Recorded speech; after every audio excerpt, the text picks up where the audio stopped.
Terima kasih Ibu. Selanjutnya kita beri kesempatan kepada Komnas Perempuan. Baik, terima kasih. Assalamualaikum warahmatullahi wabarakatuh. Selamat pagi dan salam sejahtera untuk semuanya yang kami hormati pimpinan sidang Komisi 13. Yang saya hormati juga para anggota, seluruh anggota Komisi 13, dan juga wabil khusus ini kami menyampaikan turut berduka cita mendalam ya kepada ayahanda, kepada istri khususnya, dan juga kepada para keluarga yang lainnya. Pada kesempatan ini kami juga menyampaikan terima kasih kepada LPSK dan juga dari kuasa hukum ya tadi yang sudah menyampaikan. Karena pada kasus ini Komnas Perempuan tidak menerima pengaduan, sehingga kami dari pertemuan hari ini kami menyampaikan bahwa dampak pada istri dan keluarga secara psikologis tentu saja mengalami trauma mendalam, kesedihan, kebingungan akibat ketidakjelasan penyebab kematian. Kemudian dari sisi keamanan juga tadi sudah disampaikan oleh kuasa hukum maupun juga oleh LPSK bahwa mengalami teror dan intimidasi pasca kejadian. Kemudian secara sosial ini tentu ada sorotan publik dan media juga menimbulkan tekanan ganda serta potensi terhadap stigma. Kemudian dari sisi hukum dan administratif harus menghadapi proses hukum berbelit. Sampai dengan hari ini tadi disampaikan oleh kuasa hukum bahwa belum mendapatkan kejelasan apapun. Dalam hal ini termasuk di dalamnya adalah permintaan autopsi ulang, surat ke polisi, desakan transparansi. Ini juga penting untuk segera direspon oleh para pihak yang berwenang. Kemudian dari sisi ekonomi dan keluarga ini juga potensi kerentanan finansial dan tanggung jawab tunggal istri di dalam keluarga.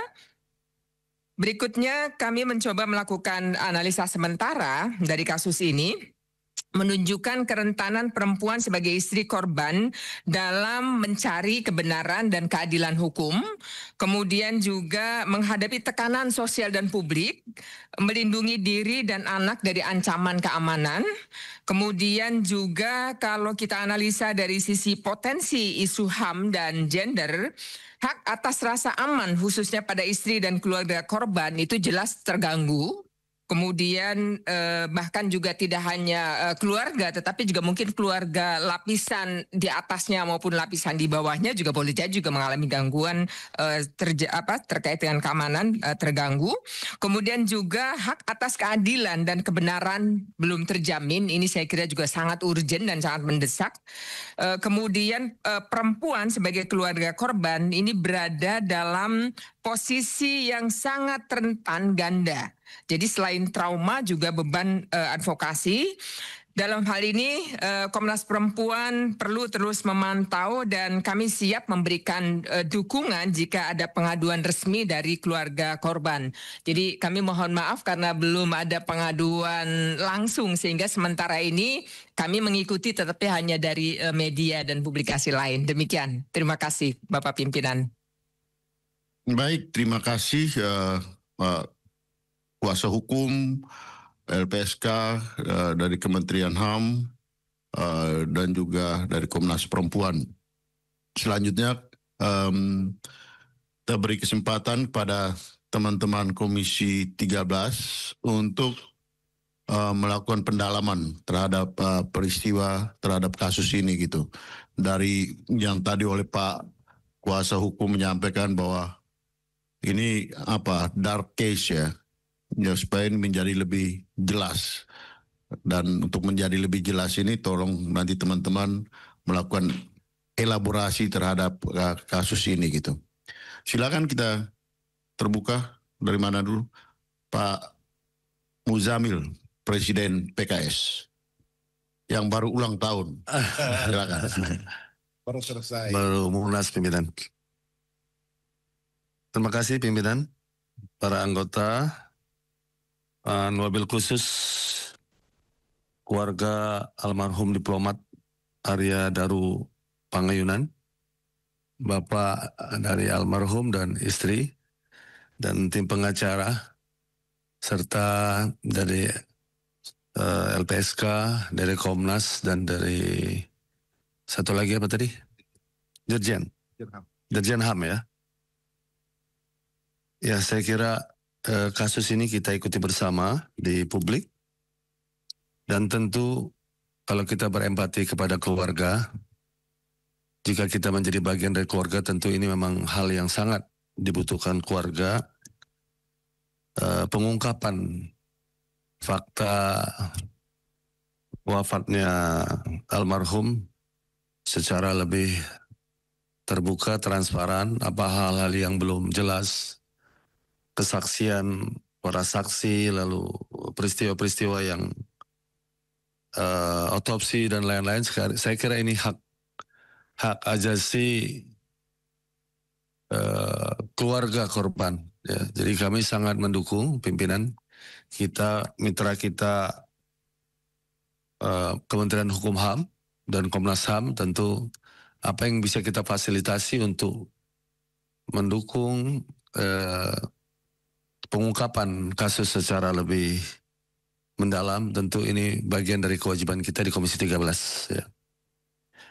Jadi ada rapat-rapat yang mungkin bisa kita lanjutkan selain rapat ini. Dari pengacara saya kira hal-hal yang tadi sudah diungkapkan terkait visum, terkait dengan kesaksian 4 orang, hal-hal yang mencurigakan dan lain-lain. Ya. Saya kira kita bisa memfasilitasinya, termasuk bertemu dengan pihak yang dokter yang sudah otopsi atau mungkin pihak kepolisian yang sudah melakukan penyidikan, bisa kita undang di tempat ini.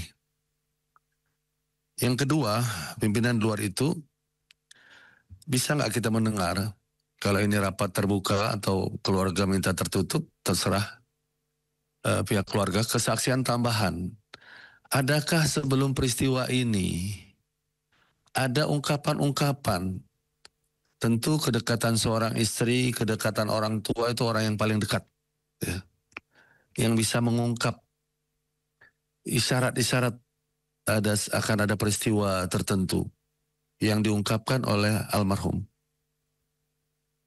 Nah ini bisa terbuka, kita pengen seterang-terangnya diungkap. Tetapi kan ada media ini. Nah ini kembali nanti ke pihak istri dan orang tua. Apakah perlu ini didengar media sejak awal atau ini bagian dari ungkapan yang perlu ditutup. Serah kembali lagi, kita serahkan kepada pihak keluarga dan juga pihak pengacara.